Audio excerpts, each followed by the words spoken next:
There's a particular afternoon I remember when Zach and I were in the middle of paying off our debt. We'd had a good week. We stayed on the budget. We made an extra payment. We said no to a dinner we really wanted, a place our friends had been going to, and we were dying to try it. And I remember sitting on our couch that day just feeling heavy. Not because anything had gone wrong, because nothing had. We were doing the thing, we were checking every box, and yet I remember feeling this specific kind of loneliness that I didn't really have a name for. Nobody around us was doing this. Not our close friends, not our family, not the people we saw every weekend. Everyone else was spending normally, making plans, going out, living the regular life we'd temporarily stepped out of. And we were over here tracking every dollar and trying to remember why we decided to do any of this.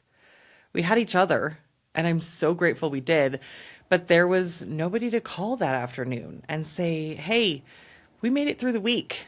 Is it hard for you guys too? How are you holding up?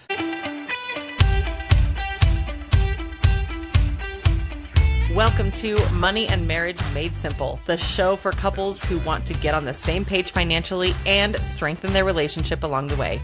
I'm your host, Tina Bunn, a financial coach and wife who knows what it's like to feel the stress of money in marriage. Every other week, I'll bring you practical tips, real conversations, and simple strategies to help you take control of your money together, one small step at a time.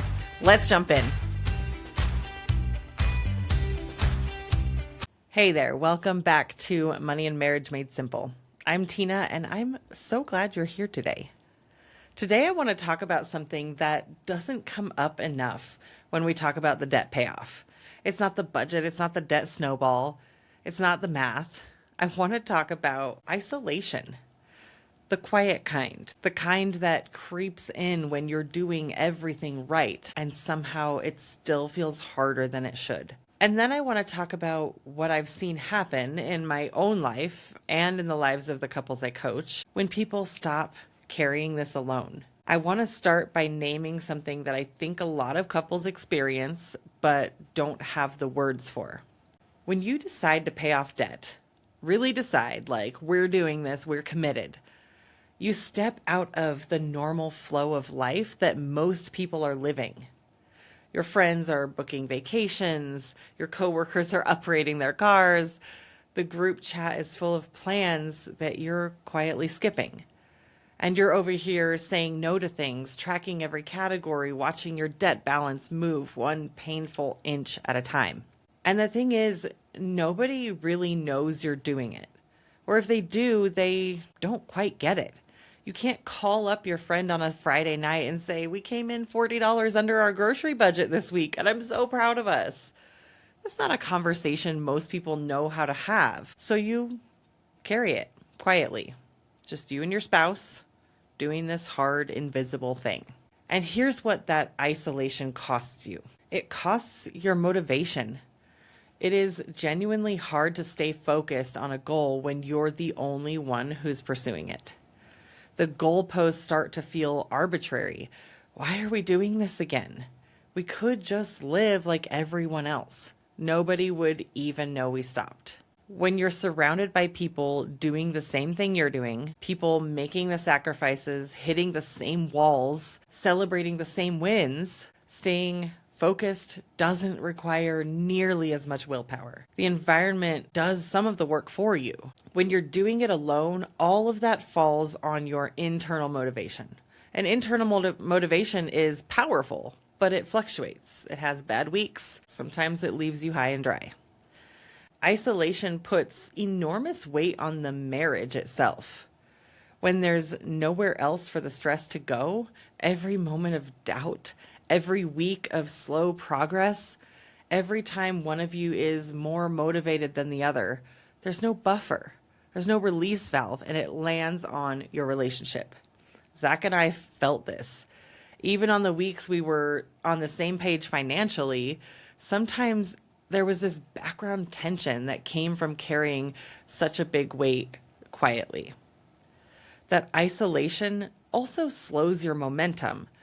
When you're surrounded by people who've already been where you are, who've already figured out the thing that you're stuck on right now, you can borrow their answers. Their experience shortens your timeline. You don't have to figure out everything from scratch because someone around you already did it. When you're alone, you have to earn every lesson yourself, which you can do, but it takes longer and it costs so much more energy. Doing it alone is not impossible, but if you don't have people around you doing the same thing, the journey can definitely be harder. I want to tell you about one of my clients. When she came to me, she and her husband had been paying off debt for probably about 8 months.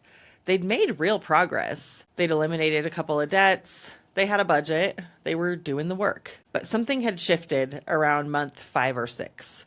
The momentum had felt electric in the beginning, but by then it had quieted. They described it like running out of fuel, like they'd been running on adrenaline and now the tank was just empty. She said they weren't fighting about it, they weren't blowing the budget, they were just going through the motions, making the payments, checking the boxes, and then not talking about it until the next month. She thought it was a discipline problem. Maybe they'd gotten soft, maybe the commitment just wasn't there anymore. I didn't think that's what it was. When I asked her who she talked to about all of this, who knew what they were really going through, she kind of laughed. She said nobody knew. No one else in their life was doing this. No other couple they could call, no community that got it. She wasn't running out of discipline. She was running out of fuel because she was drawing from a single source with no way to replenish it. Here's what she said to me later on. She said, I didn't need someone to tell me what to do. I already knew what to do. I just needed someone to know we were doing it. I needed that support and that accountability. I think that's one of the truest things I've ever heard someone say about this journey. We don't always need more information. We need to be witnessed. We need to be held accountable. We need to know we're not the only ones going through this. Let's talk about what community actually does. Not in an abstract feel-good way, but practically, what it actually changes. Because I think we treat community like an add-on, a bonus feature, something for people who want extra support or who aren't quite strong enough to do it on their own. I want to push back on that strongly. Community is a tool. And for most couples I've worked with, it's one of the highest leverage tools available to them. Here's what I've seen it do. It normalizes the hard parts. When you're surrounded by other couples who are also saying no to things, also having the budget conversations, also grinding through the months where the balance barely moves, it stops feeling like deprivation. It starts feeling like a shared mission. There's a reason athletes train with other athletes. There's a reason recovery programs like AA use group settings. The environment you're in shapes what feels normal. And right now, for a lot of you, the normal around you is spending freely, not paying off debt. Community changes that baseline. When you're in a room where debt payoff is just what everyone is doing, the sacrifices stop feeling like sacrifices and start feeling like an obvious choice. That shift is hard to manufacture on willpower alone, but it happens naturally when you have the right people around you. Community shortens the feedback loop. When you hit a wall, and you will hit walls, everyone does, having people around you who have already hit that wall and figured out their way, it collapses your timeline, helps you get through it faster. Right now, if you're stuck on something, you have a few options. You can figure it out yourself, which takes time and energy. You can search the internet, which gives you 100 conflicting answers. Or you can ask someone who has already been where you are and knows exactly what worked. That third option is only available if you have that community around you, and it changes the pace of everything. Now, this is important. Community keeps the why alive. Debt payoff is a long game, not weeks, months, and in many cases, years. And the longer you're at something, the harder it becomes to stay connected to why you started. The adrenaline fades, the novelty wears off, the urgency of the beginning is replaced by the slow grind of the middle.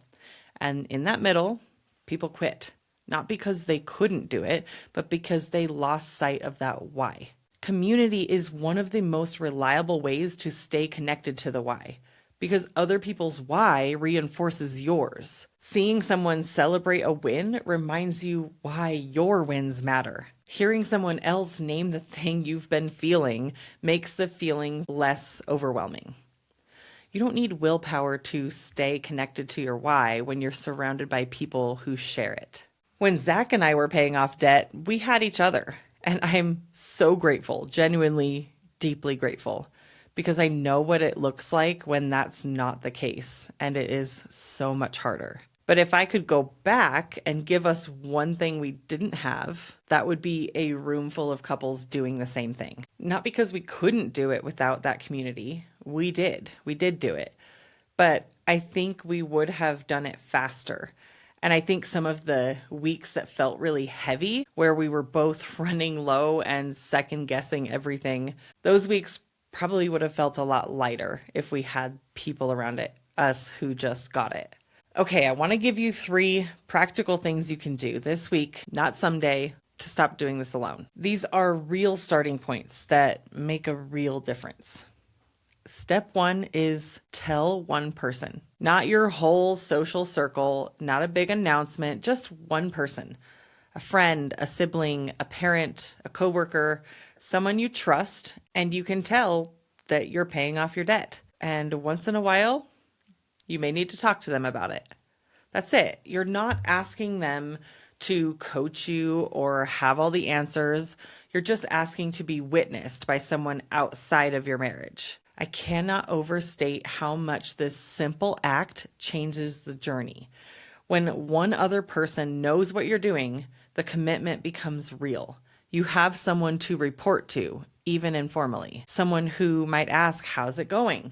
and actually mean it. Being known in your struggle is different from being known in your success. So tell one person this week. Step 2, find one couple. They don't have to be ahead of you. They don't have to have it all figured out. They just have to be in it, working on their finances, taking it seriously, and trying to get somewhere. If you can find one couple who's doing this even loosely, even just for a monthly coffee where you can talk honestly about money, that changes things.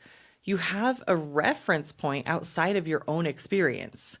You have people to commiserate with and to celebrate with. If you genuinely don't know anyone in your life who's doing this, I hear that. That's actually very common, which is why the next step matters so much. Step 3 is get accountability to get some skin in the game. Get a coach, a structured community, a group where you have to show up and report in. Somewhere where there's a little friction, a little, I have to go back and I have to say how it went. Because that friction keeps you honest and it keeps you on track. The couples I've seen make the most consistent progress have almost always had some form of external accountability. Not because they're weaker, but because they're smart. They know that motivation fluctuates, and they've built something in their lives that doesn't rely entirely on how they feel on any given Tuesday. Internal motivation is powerful. External accountability is what you lean on when that internal motivation has a bad week. I want to say one more thing before I tell you what's coming. If you've been doing this alone, if you and your spouse have been grinding through this with nobody else who really gets it, I don't want you to feel bad about that. You've been doing the best you can with what you've had, and you're doing a great job. But I want you to know that the hard way is not the only way. You deserve to have people around you. Here's the question I want you to sit with this week. Who knows what you're doing? Not your full story, not all the numbers, just who in your life knows that you and your spouse are on this journey, that you're doing this hard, important thing. If the answer is nobody, that's your first step. before the budget, before the debt snowball, before any of it. Tell one person. Let yourself be known in this. I've been building something for couples who are ready to stop doing this alone. A community and monthly coaching, a place where you can have people around you who actually get it, who are going through the very same things that you are. I'll have more to share very soon, but if you want to be the first to know, the link to get on my email list is in the show notes. I'll be sending everything there first. Thank you so much for being here today. If this episode landed for you, would you share it with just one couple who needs to hear it? You might be the person who helps them feel just a little less alone. Don't forget to subscribe so you don't miss the next episode. It drops May 26th. I have something to tell you that episode that I am genuinely excited about, and you're going to want to hear it. Until then, take care of yourself, take good care of your marriage, and I'll see you then. Thanks for joining me today on Money and Marriage Made Simple. If you found this episode helpful, you'll love my essential money checklist for couples. You can grab that for free on the link in the show notes. Episodes will drop every other week, so be sure to follow the show so you never miss a new one. For more tips and encouragement between episodes, come hang out with me on Instagram at Finances Without Fear. I'm cheering you on as you simplify your money and strengthen your marriage, one small step at a time.